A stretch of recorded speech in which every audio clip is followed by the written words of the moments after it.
আসসালামু আলাইকুম। আজকে আমি মুরগির মাংস দিয়ে ঝোল তরকারি রান্না করব।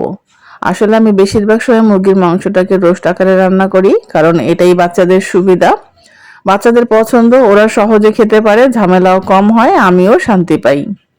কিন্তু আজকে মনটা একটু ডিফারেন্ট কিছু করতে চাইলো।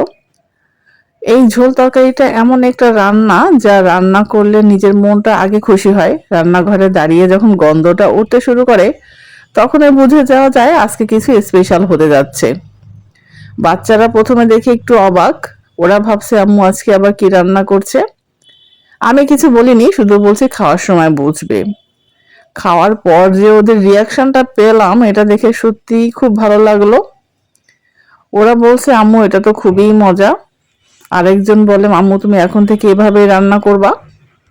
এই কথাগুলো শোনার পরে মনে হয় যেন আসলে রান্নাটা রান্না থাকে না, এটা একটা ভালোবাসায় পরিণত হয়ে যায়। আর আজকে আমি এই মুরগির মাংসটা রান্না করব নতুন আলু দিয়ে। বাজারের নতুন আলু খুবই স্বাদের হয়। আসলে মুরগির মাংস এমন একটি জিনিস, এই একই জিনিস একবার রান্না করলে এক সময় বারবার রান্না করলে এক সময় এটা একঘেয়েমি লাগে, কিন্তু একটি ভিন্নভাবে একটু মন দিয়ে রান্না করলে একটি সাধারণ মুরগির ঝোলও অসাধারণ হয়ে যায়। সত্যি বলছি, আলহামদুলিল্লাহ, এই রান্নাটা দেখতে যেমন সুন্দর, খেতেও তেমন সুস্বাদু। ঝোলটা যেমন ঝোলটা এমন যে ভাতের সাথে একবার মিশে গেলে এর আলাদা কোনো কিছুই লাগে না। আর এই রান্নাটা খাওয়ার পরে আমার বাচ্চাদের আর কিছুই লাগে না, একটা আইটেম দিয়ে ওদের সম্পূর্ণ খাবারটা কমপ্লিট করে ফেলছে। আমি সবসময় মনে করি প্রতিদিন নতুন নতুন বড় বড় কিছু করা লাগে না, একই রান্না একই উপকরণ, শুধু ভাবনাটা একটু বদলালেই পরিবারের মুখে হাসি ফোটানো যায়। আর আজকের রান্নাটা তারই একটা বড় প্রমাণ।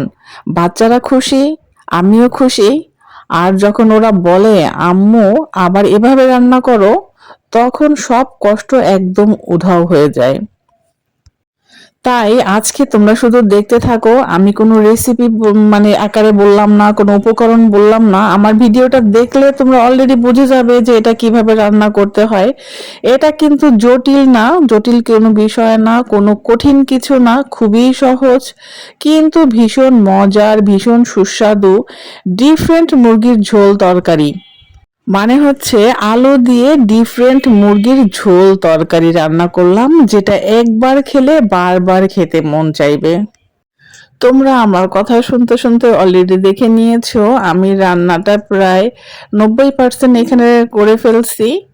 তো আজকে আমার রান্নাটা তোমাদের কেমন লাগলো? মুরগির ঝোল তরকারি রান্না দেখো কতটা ইয়ামি, দেখতেই মনে হয় লোভনীয়, খেয়ে ফেলি।